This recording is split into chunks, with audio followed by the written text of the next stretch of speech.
The impeachment battle boiling over on Capitol Hill, Republicans now demanding to know where and who the whistleblower is.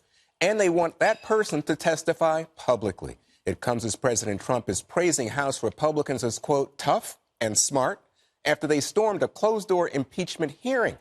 Today, Senator Lindsey Graham introduced a resolution condemning the inquiry. He and other Republicans not happy with how the process is playing out. I think if we were doing this, you'd be beating the out of us. I think if a Republican were doing to a Democrat what we're doing, you would be all over me. Maybe in the Soviet Union, this kind of thing is commonplace. We got to stop, thinking that we can use the Marquis of Queensberry rules of engagement when we're fighting against an angry pack of rabid hyenas. Democrats say they will make the impeachment inquiry more transparent with plans for public hearings as soon as mid-November, but they're not backing down. Take a look at Democrats and the media attacking the GOP's tactics.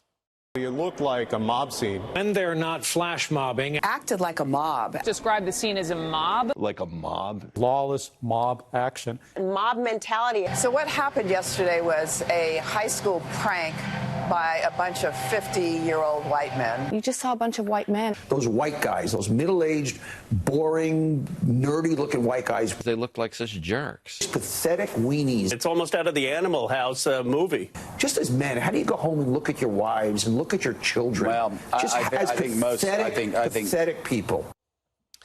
Jesse, everybody's kind of has a take on this one way or another, but, I mean, even the Wall Street Journal called it a stunt today.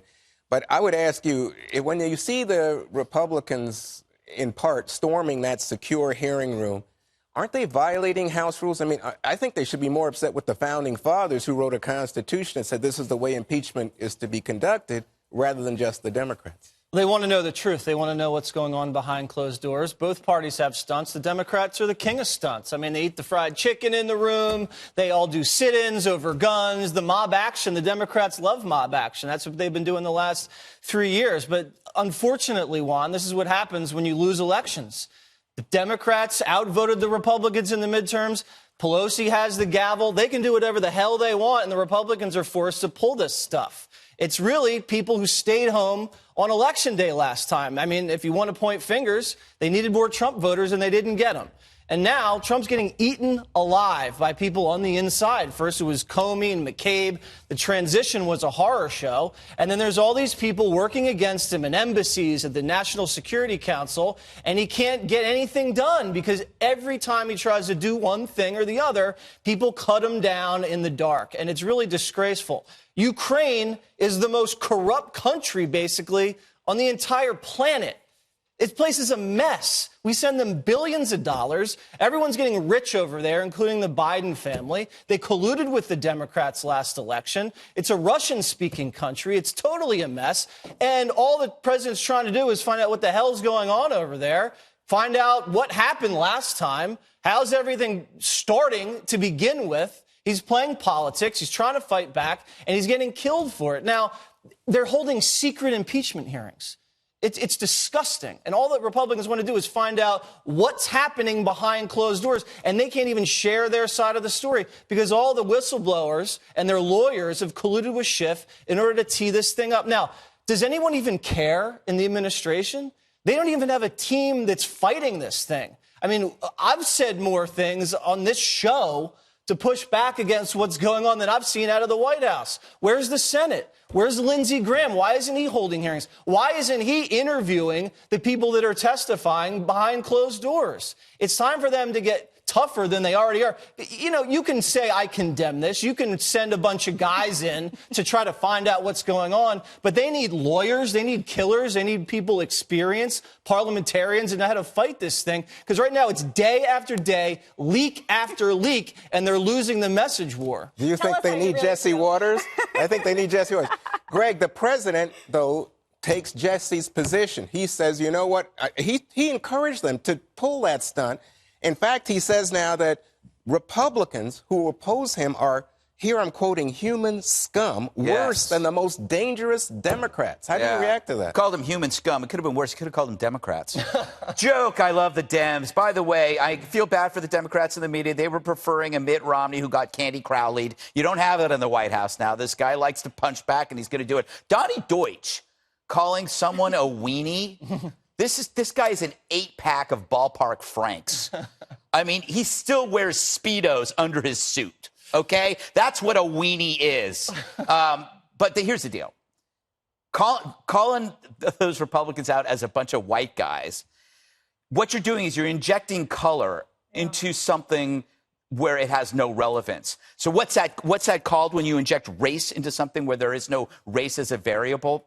It's called race baiting.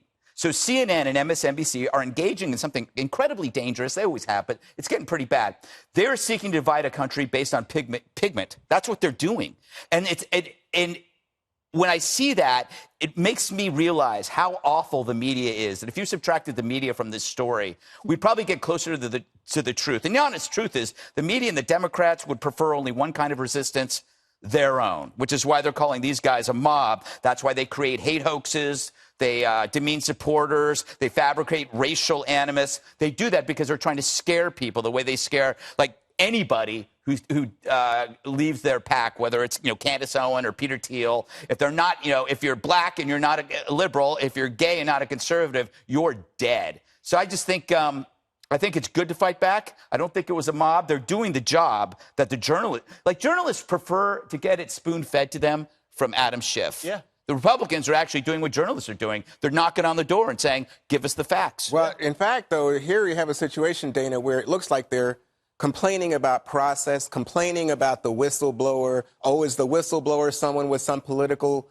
affiliation opposed to the president? They're complaining about things because the facts, as we understand them from these hearings, are really hurting the president. Well, what they're saying is that you don't have enough transparency to be able to make that determination. That's what the Republicans are saying. And the saying, if the facts are on your side, pound the facts. Yeah.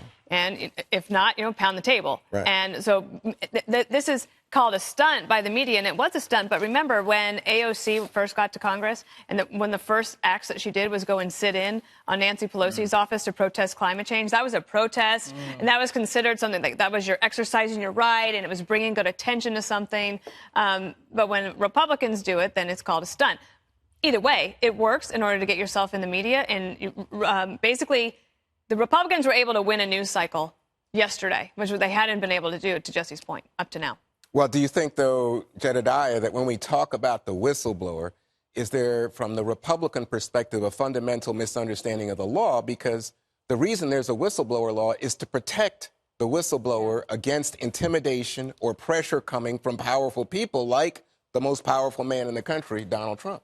I think that's typically true. The problem with the whistleblower is that there have been so many inconsistencies in terms of what that person has said. There are these allegations now of serious political bias, of not only being a registered Democrat, but having worked with high-profile Democrats in the past.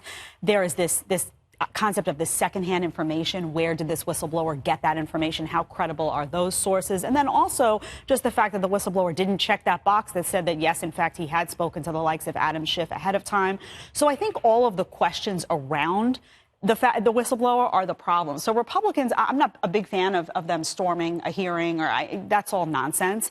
But I do think that their concern about Adam Schiff as being an honest person is real. I mean, he has lied repeatedly several times throughout this, and also just concerns about the whistleblower in this particular case seem to warrant concern. I would be looking at this and saying we need to hear from where this information came from at this point. Well, yeah, because there's too many red flags. It's uncomfortable. The whistleblower. But I understand what you're saying about the law. The law is obvious, yes. But I'm saying his account also then has been confirmed on so many levels by what we've learned. But the whistleblower is less important than the actual transcript of the phone call. We know what happened. Nothing bad happened. And it was perfect. All a circus. It was a perfect call. It was perfect. Yeah, you believe like my that. Jacket.